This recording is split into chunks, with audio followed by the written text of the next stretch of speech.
Di dalam Sahih Muslim dari Abu Hurairah radhiyallahu anhu dari Nabi sallallahu alaihi wasallam, Nabi bersabda, "Innallaha yarda lakum thalathan." Ini ajib hadis. Lihat, Nabi sallallahu alaihi wasallam bersabda, sesungguhnya Allah meridhoi pada kalian 3 hal. Tuh, maknanya apa? Meridhoi yakni mencintai pada kalian 3 hal. Berarti lawannya 3 hal ini Allah benci pada kalian. Oke? Okay? Innallaha yarda lakum thalathan. Allah mencintai 3 hal pada kalian. Yarda lakum an ta'buduh wa la tusyriku bihi syai'a. Allah ridha, yakni Allah cinta apabila kalian hanya beribadah kepadanya dan tak mempersekutukannya dengan satu hal pun. Tuh. Berarti Allah cinta kalau kalian mentauhidkannya dan benci apabila kalian mensyirikkannya. Oke? Okay? Yang kedua, wa an ta'tasimu bihablillahi jami'an wa la tafarraqu. Allah ridha apabila kalian berpegang teguh semua kepada tali Allah dan jangan berpecah belah. Itu berarti Allah cinta apabila kalian semua berpegang kepada tali Allah, dan Allah benci apabila kalian berpecah belah dari talinya Allah Subhanahu wa ta'ala. Yang ketiga, wa an tunasihu man wallahu Allahu amrakum. Allah cinta apabila kalian bernasihat kepada siapapun yang Allah berikan kuasanya ke atas kalian. yakni kepada para penguasa. yakni Allah benci ketika kalian mengarahkan kebencian kalian kepada para penguasa. Artinya itu. Ya, baik, kita urai. Allah yarda lakum, Allah mencintai pada kalian 3 hal dan membenci dari kalian 3 hal. Berarti begitu kan? Allah ridha atau mencintai pada kalian ketika kalian hanya beribadah kepadanya, mentauhidkannya, wala tusyriku bihi syai'an, dan tak mempersekutukannya dengan satu hal pun. Tuh, Allah cinta apabila kalian menjadi seorang muwahhid, ahli tauhid. Zain? Wa anta atasimu bihablillahi jami'an wa la tafarraqu. Allah cinta apabila kalian semua berpegang teguh kepada tali Allah dan jangan berpecah belah. Awas. Tali Allah di sini maksudnya adalah kitabullah dan sunnah Rasul sallallahu alaihi wasallam yang akhirnya membentuk sebuah rel, sebuah jalur. Ini yang dikenal dengan nama manhaj. Itu maksud dari tali Allah Subhanahu wa taala. Allah cinta apabila kalian berjalan di atas jalan manhaj tersebut. Oke? Okay?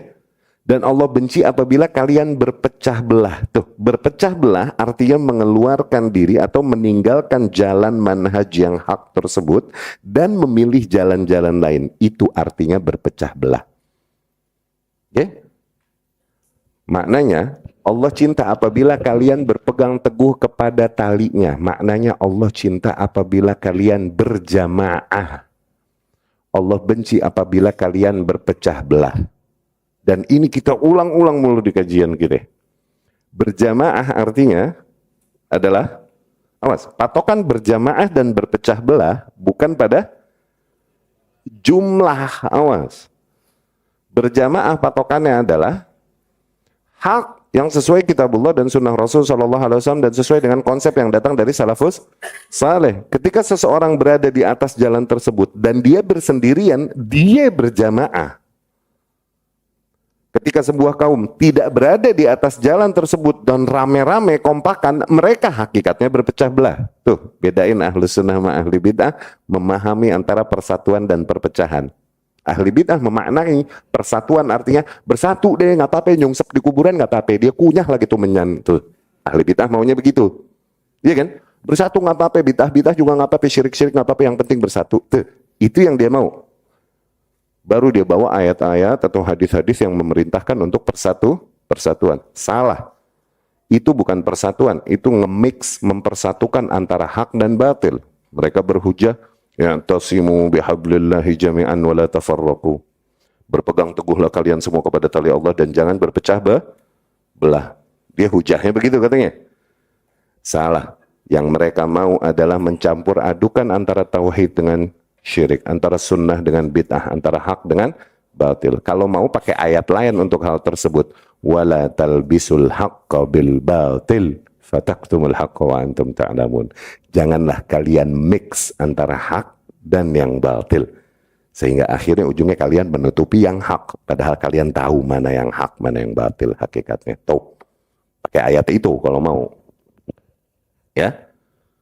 Jadi perintah pertama agar kalian bertauhid. Allah cinta apabila kalian bertauhid dan tidak mempersekutukannya. Iya gak?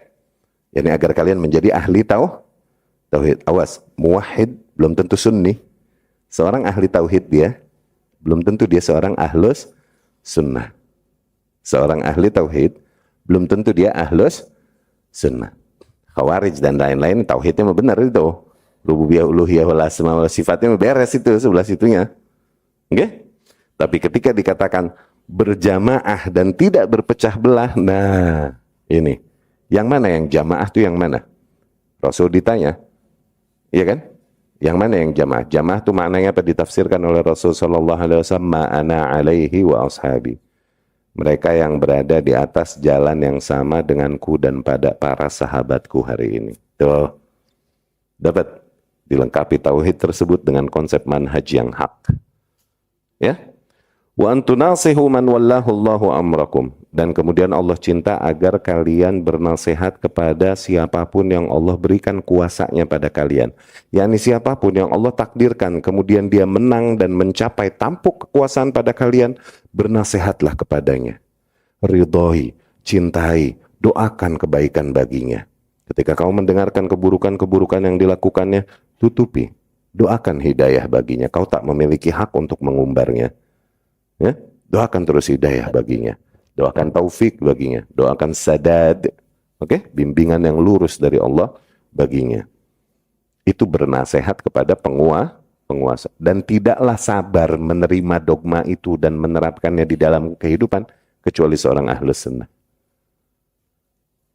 Tidaklah sabar menerima dogma itu di dalam kehidupan kecuali seorang ahlus sunnah. Di antara hal yang memisahkan antara kita satu dengan 72 sebelah situ. 72 ini semuanya kompak benci pemerintah gitu. Nggak ada yang sabar menerima dogma tersebut kecuali ahlus sunnah. Karena buat kita itu akidah, itu bagian dari akidah, bahkan bagian besar dari akidah. Bagian besar dari bahkan di antara rambu-rambu inti yang melanggarnya seseorang melanggarnya berarti dia keluar dari ahlus sunnah. Dari itu Al-Imam Al-Ajuri rahimahullah berkata, idza ra'aita rajulan, apabila kau melihat seseorang yad'u ala sultan, dia mendoakan keburukan bagi penguasa, mencela penguasa, fa'lam annahu sahib hawa, maka ketahuilah bahwasanya dia pengekor hawa nafsu fix. Mau jenggotnya sampai ubin lagi, mau celana yang ngatung sampai paha lagi.